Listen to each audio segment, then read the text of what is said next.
Seja bem-vindo ao podcast Conexões de Esperança. Este áudio é reprodução de leituras e reflexões diárias matinais de textos de Ellen White, feitas pelo pastor Carlos Alvarenga por videoconferência, através do aplicativo Zoom e transmitidas ao vivo pelo canal Conexões de Esperança no YouTube. Nosso desejo é que sua experiência com Deus seja enriquecida com o que você vai ouvir a seguir. Hoje as nossas considerações estão baseadas no livro O Desejado de Todas as Nações, a partir da página 515. Nós lemos assim: em sua discussão com os rabis, não era o propósito de Cristo humilhar os oponentes. Não se alegrava em vê-los em situação difícil. Tinha importante lição a ensinar. Mas que vos parece, disse ele? Um homem tinha 2 filhos, e dirigindo-se ao primeiro disse: Filho, vai trabalhar hoje na minha vinha. Ele, porém, respondendo, disse: Não quero. Mas depois, arrependendo-se, foi.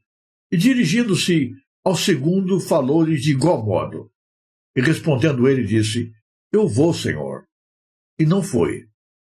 Qual dos 2 fez a vontade do Pai? Essa súbita pergunta tirou seus ouvintes de sua habitual posição de guarda. Haviam acompanhado atentamente a parábola, e então responderam imediatamente: o primeiro.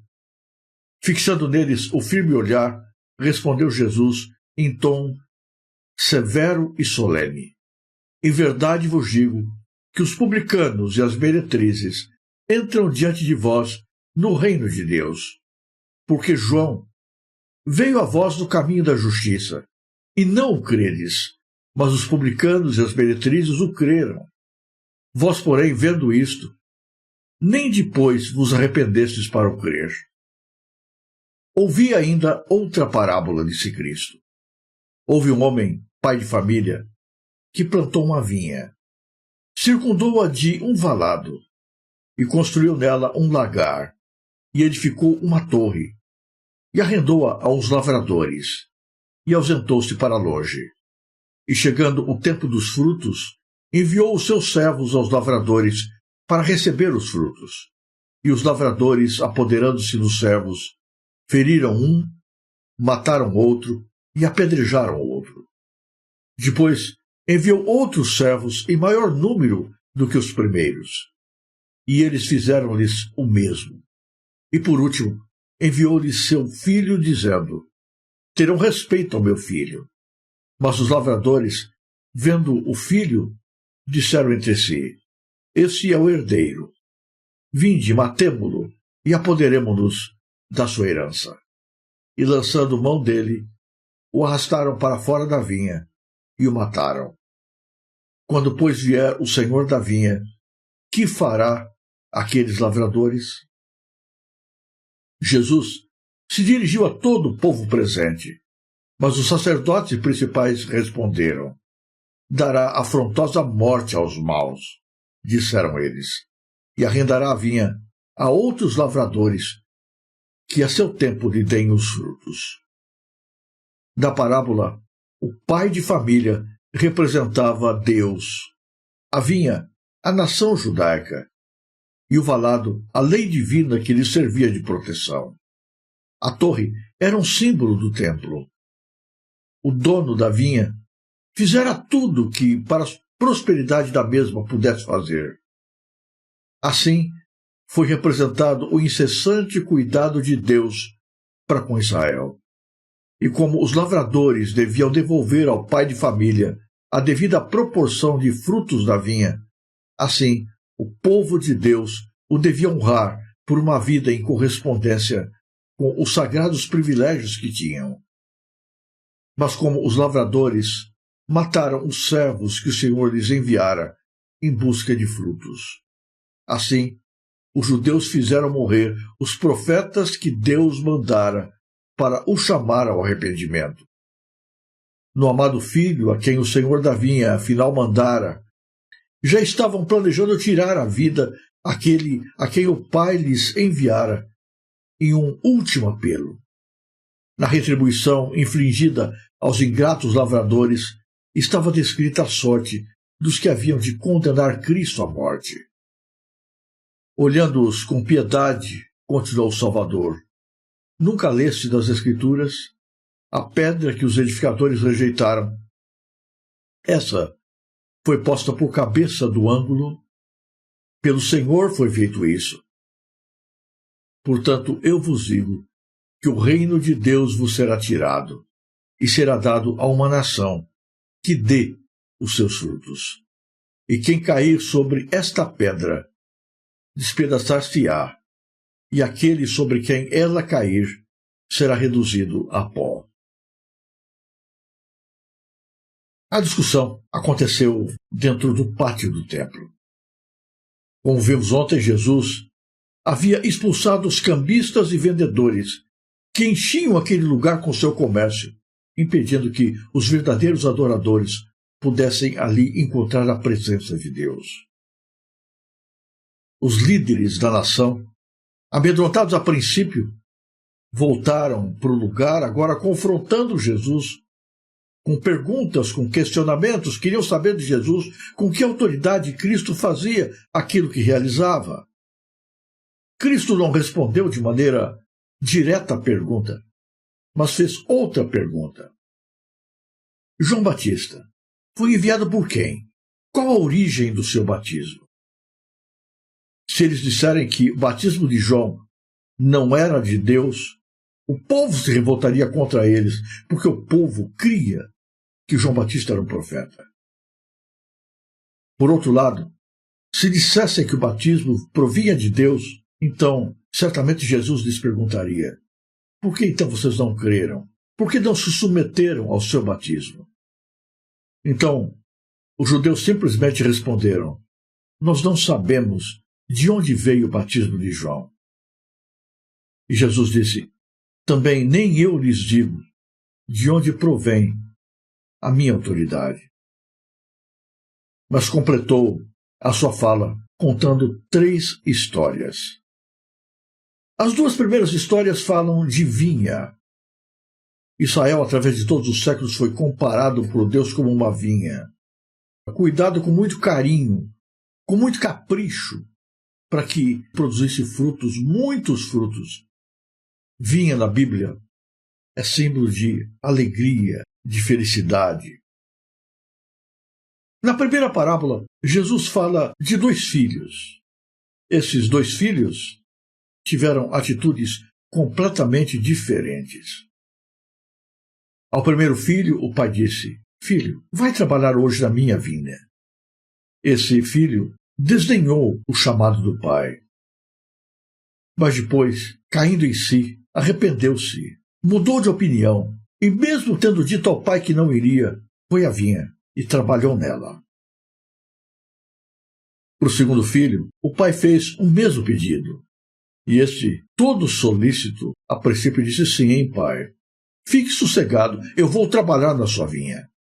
Só que ele arrependeu-se do que havia dito, e embora houvesse prometido, não cumpriu sua palavra.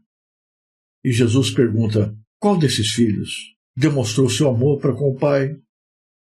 Aqueles homens não puderam deixar de reconhecer que o primeiro dos filhos apresentados na parábola demonstrara a atitude mais correta. Afinal, ele cumpriu a vontade do pai. Esse primeiro filho era um símbolo dos publicanos, dos pecadores, daqueles que eram deixados de lado pela comunidade religiosa de Israel, que eram vistos como indignos, não merecedores de graça. Eram pessoas que tinham a vida errada. Mas quando a voz do Senhor chegou aos seus ouvidos através de João Batista, eles se arrependeram. O segundo filho era símbolo dos líderes da nação, tão ciosos da sua fidelidade a Deus. Diziam cumprir toda a palavra de Deus nos mínimos detalhes, mas, na verdade, desdenharam do chamado do Pai. Jesus estava fazendo um apelo a eles. Ainda havia a possibilidade de demonstrarem que amavam a Deus e de cumprirem a sua vontade e propósito, obedecendo-lhe a palavra. Então, Cristo conta a segunda parábola. Esta parábola foi mais dura, porque fala de um homem que plantou uma linda vinha, cuidou dela, cercou-a de todos os privilégios e vantagens, arrendou a vinha a alguns lavradores e ausentou-se. Chegou a época do pagamento e o senhor da vinha envia pessoas para buscarem os frutos que lhe pertenciam. Mas os arrendatários simplesmente perseguem, maltratam, espancam e matam os servos enviados pelo Senhor. Então, o dono da vinha finalmente manda seu filho. Certamente o filho seria respeitado pelos lavradores.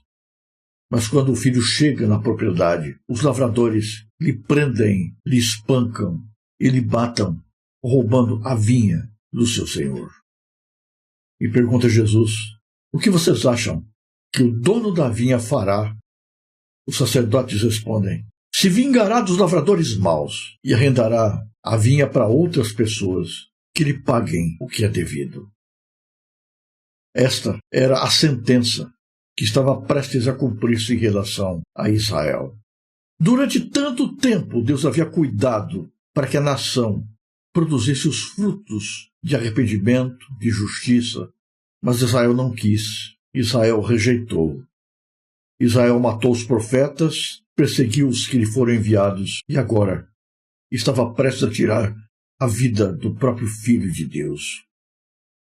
Chegaria a hora em que a vinha lhe seria tirada e seria entregue a outros que produzissem frutos dignos do Senhor da vinha. O privilégio de representantes do reino de Deus seria passado para outras pessoas. Jesus completa lembrando a história da pedra rejeitada. A pedra rejeitada era um fato real que ocorreu por ocasião da construção do Templo de Salomão. Das pedreiras distantes vieram muitas pedras para serem usadas na edificação do templo. Mas havia uma pedra estranha que não cabia em nenhum lugar. E ela foi sendo deixada de lado, foi ficando encardida pela chuva, pela ação do tempo, pelo passar dos dias e meses. Ninguém dava importância para aquela pedra. Ela era simplesmente uma pedra que não tinha beleza, não tinha formosura e não parecia ter valor nenhum. Até que chegaram a um ponto crítico da construção do templo. Precisavam de uma pedra extremamente forte, que suportaria o maior peso de toda a estrutura. Várias pedras foram testadas, mas não resistiram. Não tinham firmeza necessária para estar naquele lugar. Então se lembraram da pedra que estava abandonada. Fizeram os testes e descobriram que aquela pedra parece que havia sido feita exatamente para aquele lugar. Não havia nenhuma outra tão forte, tão segura, tão firme. E assim, a pedra anteriormente rejeitada tornou-se a pedra fundamental, a pedra principal de toda a construção. Com essa terceira parábola, Jesus referia-se à sua própria pessoa. Jesus também era visto como alguém que era dispensável, que podia ser desdenhado, rejeitado, abandonado, ridicularizado, zombado. As pessoas olharam para Cristo e muitos não fizeram dele caso algum. E a história continua se repetindo hoje ainda. Só a pedra que foi rejeitada é forte o suficiente para sustentar toda a construção do edifício. Mas essa pedra continua sendo rejeitada, criticada, zombada, deixada de lado. Na hora do desespero, na hora da crise, na hora da necessidade, na hora que tudo falha, as pessoas então se lembram que precisam de uma sustentação firme e se voltam para a pedra abandonada. Você já percebeu que é assim? Quando está tudo bem, as pessoas não olham para Jesus, não se lembram de Jesus, não buscam a Jesus, não oram a Jesus, não servem a Jesus. Mas quando vêm as crises, os problemas, as enfermidades, o medo, a angústia, então correm para os braços de Cristo e encontram em Jesus a sustentação necessária para suas aflições. Cristo é a pedra abandonada. Cristo é aquele a quem as pessoas não dão nenhum valor. Mas, afinal, é a única pedra que realmente tem importância. É a pedra que dá sustentação a todo o edifício. É a pedra principal. Você pode construir o mais belo prédio, adorná-lo com os mais ricos ornamentos. Mas se, no ponto principal da sua estrutura, você não colocar uma pedra suficientemente forte, suficientemente firme, tudo o que você fizer de adicional não servirá para absolutamente nada. Rejeitar a Cristo é rejeitar tudo. É perder o próprio sentido da religião. É construir a vida sobre a areia. Você pode até fazer uma carreira bonita, até se iludir com a sensação de que está fazendo muito sucesso. Mas um dia vem a tempestade. Um dia as águas sobem. Um dia a enchente vem e o edifício cai, porque não tem alicerce, não tem base, não tem alicerce, não tem sustentação. Novamente, nós precisamos voltar para nós mesmos e aplicarmos essas palavras de Jesus à nossa própria vida, olhando para essas 3 histórias. Com qual dos filhos você se parece? Com o filho rebelde que disse que não iria, mas depois se arrependeu e foi? Ou com o filho aparentemente amoroso, bondoso, que apenas dizia, mas não fazia? Com qual deles você se assemelha? Qual a sua atitude para com as bênçãos que Deus tem lhe dado? Deus tem sido tão cuidadoso na sua vida, tem lhe dado tantas oportunidades, tem feito tanto por você. Você tem produzido frutos de arrependimento, frutos que trazem alegria ao coração de Deus, o Senhor de todas as coisas? Ou você tem sido cruel e rude, fechando os ouvidos para os mensageiros e para as mensagens de salvação, de oportunidade, de graça que Jesus lhes envia? Você tem sido sensível ao chamado do Senhor, à vontade de Deus?